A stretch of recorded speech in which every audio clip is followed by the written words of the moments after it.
Morning students, आज के विज्ञान की क्लास में आप सभी का हार्दिक स्वागत है।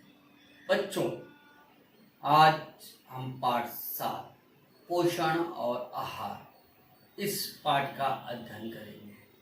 पिछले क्लास में हमने भोजन के घटक कार्बोज, प्रोटीन, वसा, खनिज लवण और जीवन सत्वों का अध्ययन किया था।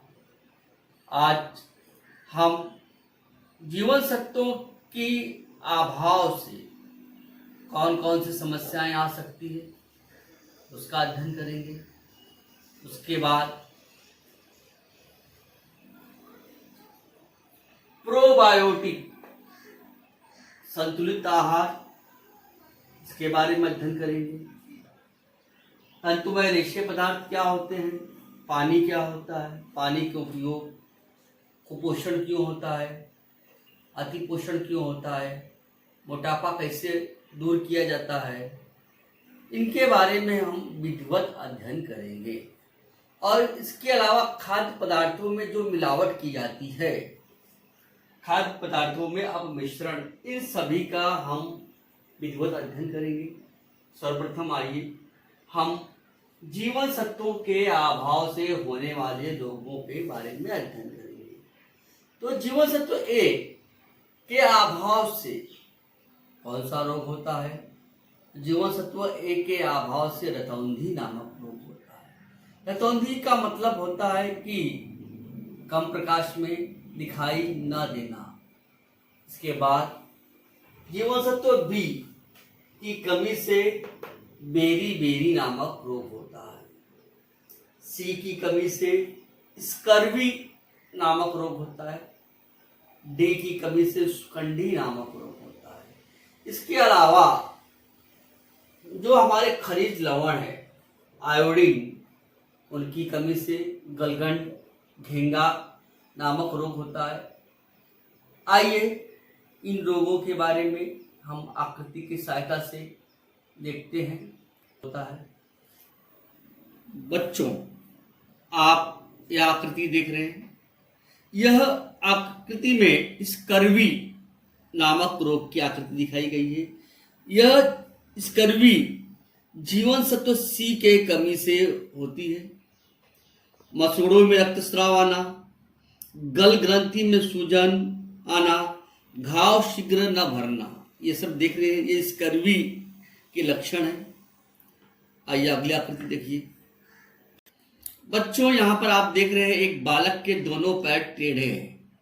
यह जो जीवन सत्व डी की कमी के कारण होता है, इसको हम कहते हैं सुकंडी नामक रोग। इससे क्या होता है कि हड्डियां मुलायम हो जाती है, दर्द भी होता है और हड्डियां टूट भी सकती है। तो ये जो हड्डियों में टेढ़ापन है, यह जीवन सत्व डी की कमी से होने वाला रोग है, जिसे हम सुखंडी कहते हैं। आइए अगली आकृति देखिए। इस आकृति को आप देख रहे हैं, यह घेंगा नामक रोग है। ये जो घेंगा नामक रोग है, इसको गलगंड का रोग भी कहते हैं।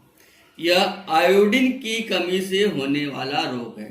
तो बच्चों, हमें अपने भोजन में उन जीवन सत्वों का, खनिज लवणों का समावेश करना चाहिए जिनसे यह रोग होते हैं। तो बच्चों, यह घेंगा का रोग आयोडीन की कमी से होता है। तो इसके जो स्रोत है, मुनक्का है, बीन्स है, मछलियां हैं, समुद्र से प्राप्त होने वाले खाद्य पदार्थ हैं, इनका हमें अधिक मात्रा में सेवन करना चाहिए। बच्चों, आइए आगे हम देखेंगे प्रोबायोटिक। प्रोबायोटिक का क्या अर्थ है? कुछ सूक्ष्म जीव लाभदायक होते हैं, वह हमारे भोजन में पाए जाते हैं। आप जानते हैं दूध से दही बनता है। दूध से दही बनाने में जो क्रिया है, इसमें सूक्ष्म जीवों का समावेश होता है। वे सूक्ष्म जीव हमारे लिए लाभदायक होते हैं। ऐसे लाभदायक सूक्ष्म जीवों को हम प्रोबायोटिक कहते हैं। देखिए, लाभदायक सूक्ष्म जीवों को प्रोबायोटिक कहते हैं। उदाहरण, दूध से दही बनना। बच्चों, हमें ऐसे जो प्रोबायोटिक खाद्य पदार्थ है उनका हमें अपने भोजन में, आहार में समावेश करना चाहिए। कभी कभी हमें दूध, दही, छाछ इनका भी हमें अपने भोजन में समावेश करना चाहिए। अब आइए हम लोग संतुलित आहार के बारे में पढ़ेंगे। संतुलित आहार क्या होता है? भोजन तो हम ग्रहण करते हैं, लेकिन क्या हमारा भोजन संतुलित है? इसकी जानकारी हमें कैसे होगी? तो इसके लिए हमें खाद्य पिरामिड को देखना है। खाद्य पिरामिड के अनुसार हमें अपना भोजन ग्रहण करना है। तो भोजन हमारा ऐसा हो जिसमें सभी पोषक तत्वों का पर्याप्त मात्रा में समावेश हो। ऐसे आहार को हम संतुलित आहार कहते हैं। बच्चों, संतुलित आहार किस प्रकार का होता है, कैसे ग्रहण करना चाहिए? आइए खाद्य पिरामिड के द्वारा उसका हम अध्ययन करते हैं। बच्चों देखिए, संतुलित आहार का यह खाद्य पिरामिड है। इसमें सबसे नीचे हमने दिखाया है अनाज तथा दलहन।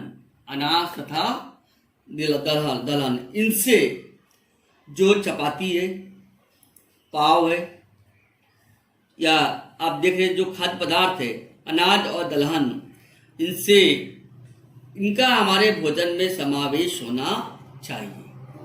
मतलब कि हमारे भोजन में चपाती, कार्बोज और प्रोटीन, दालों का समावेश होना अति आवश्यक है। उसके बाद आइए फल, साग, सब्जी। यहाँ पे देख रहे हैं पिरामिड में हमारे भोजन में साग सब्जियों का और फलों का समावेश होना आवश्यक है, जिनसे हमें जीवन सत्व और खनिज लवण प्राप्त होते हैं। अब अगले ऊपर देखिए, दुग्धजन्य पदार्थ, दूध से बने हुए पदार्थ, इसके अलावा मांस, मछली, अंडे, इनका समावेश होना जरूरी है। इसके अलावा कम मात्रा में वसायुक्त पदार्थ, तेल, घी, मक्खन, इनका भी समावेश होना चाहिए। तो बच्चों, जो संतुलित आहार खाद्य पिरामिड है, इसका प्रत्येक घटकों में से हर एक घटक का हमारे भोजन में समावेश होना आवश्यक है। तो अगर हमारा भोजन संतुलित होगा तो हमारे काम करने की क्षमता में वृद्धि होगी, शारीरिक और मानसिक स्वास्थ्य अच्छा बना रहेगा, रोगों को प्रतिकार करने की क्षमता बढ़ती है और हमारे शरीर की उत्तम वृद्धि होती है। निरोगी और स्वस्थ रहने के लिए संतुलित आहार का होना बहुत जरूरी है। इसके साथ साथ बच्चों, हमें प्रतिदिन व्यायाम भी करना चाहिए। व्यायाम भी हमारे लिए आवश्यक है। बच्चों, अब संतुलित आहार के अलावा हमारे भोजन में रेशेदार पदार्थों का समावेश होना आवश्यक है। रेशेदार पदार्थ क्या होता है? तंतुमय पदार्थ। आप अपने भोजन में हरी सब्जियों का समावेश करिए। बिना हरी सब्जियों के हमें हमारे भोजन में रेशेदार पदार्थ पर्याप्त मात्रा में नहीं मिल पाएंगे। इसलिए हमारे भोजन में रेशेदार पदार्थों का होना आवश्यक है। हमारे शरीर की लिए बहुत आवश्यक है रेशेदार पदार्थ, और अगर रेशेदार पदार्थ ना हो तो हमें बहुत समस्याएं हो सकती है। इसलिए हमें रेशेदार पदार्थों को हमारे भोजन में समावेश करना बहुत जरूरी है। बच्चों, ये तो भोजन की बात हुई। कार्बोज, प्रोटीन, वसा, जीवन सत्व, खनिज लवण, ये तो होना ही चाहिए। इसके साथ साथ सबसे महत्वपूर्ण घटक है पानी। पानी हमारे जीवन में अत्यंत महत्वपूर्ण है। पानी के बिना जीवन संभव नहीं है। यदि व्यक्ति को पीने के लिए पानी न मिले तो वह जीवित नहीं रह पाएगा। बच्चों, हमारे भोजन में प्रतिदिन पानी का समावेश होना आवश्यक है। इसके अलावा हमें जूस, नींबू का शरबत, या इसके अलावा जो भी जूस है, दूध है, छाछ है, नींबू का शरबत है और फलों का रस भरपूर मात्रा में लेना चाहिए। बच्चों, आप सभी को अपने भोजन में कार्बोयुक्त पदार्थ, प्रोटीन, वसा, खनिज लवण, जीवन सत्व और पानी इनका पर्याप्त मात्रा में समावेश होना आवश्यक है। तो बच्चों, यदि इनकी कमी हो जाएगी तो भी समस्या उत्पन्न होती है। कुपोषण, अगर हमें पर्याप्त मात्रा में भोजन न मिले तो वे बच्चे कुपोषण का शिकार हो जाते हैं। कुपोषण, अतिपोषण क्या होता है? ये आवश्यकता से अधिक, कुछ बच्चे आवश्यकता से अधिक ग्रहण करते हैं, उनको कहते हैं मोटापा हो जाना, अतिपोषण हो जाना। तो हमारे भोजन इस प्रकार होना चाहिए, उसमें आवश्यकता से अधिक मात्रा में भोजन ग्रहण नहीं करना चाहिए, और ऐसे बच्चों को मोटापा आ जाता है। और बच्चों, आवश्यकता से अधिक भोजन ग्रहण करने पर अतिपोषण हो जाता है, और आवश्यकता से कम भोजन ग्रहण करने पर अल्पपोषण, कुपोषण, दुबलापन, पतलापन, शारीरिक वृद्धि का न होना, इस तरह की समस्या उत्पन्न होती है। आइए हम आकृति के माध्यम से देखते हैं। तो आप ये जो आकृति देख रहे हैं, यह रेशेदार पदार्थों की है। रेशेदार पदार्थों में मुख्यतः सब्जियों का, फलों का, अनाजों का और दलहनों का समावेश होता है। इन रेशेदार पदार्थ ज़्यादा मात्रा में मिलते हैं। अगली आकृति देखिए। बच्चों, इस आकृति में हमने शरबत, नींबू का रस, ये सब दिखाया है। इन आकृतियों से हमें पता चलता है कि भोजन के साथ साथ हमारे भोजन में पानी का भी समावेश होना चाहिए। दूध का, छाछ का, नींबू का रस, शरबत, फलों का रस के साथ साथ भरपूर पानी भी पीना चाहिए। अगली आकृति देखिए। आप यहाँ पे दो बालक को देख रहे हैं। एक बालक अत्यंत दुबला है, ठिगना है, और एक बालक अत्यंत मोटा है। अब ये जो बालक दुबला है, क्यों दुबला है? एक अत्यंत मोटा है, क्यों मोटा है? तो जो बालक अत्यंत दुबला है, इसको पर्याप्त मात्रा में भोजन न मिलने पर अथवा असंतुलित आहार लेने के कारण इसे कुपोषण हो गया है। और जो दूसरा बालक आप देख रहे हैं, ये आवश्यकता से अधिक आहार लेने पर इस पर अतिपोषण हो गया है। तो बच्चों, हमें ध्यान रखना है कि आवश्यकता से कम, आवश्यकता से अधिक दोनों प्रकार के भोजन को हमें ग्रहण नहीं करना चाहिए, नहीं तो इस तरह की समस्याएं उत्पन्न हो जाती है। एक बालक अतिपोषण का शिकार है, मोटापा जिससे आ गया है, और एक बालक कुपोषण का शिकार है।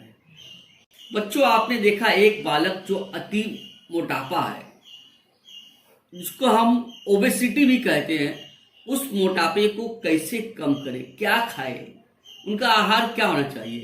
तो बच्चों, मोटापे को दूर करने के लिए हमें अपने भोजन में संतुलित आहार लेना चाहिए।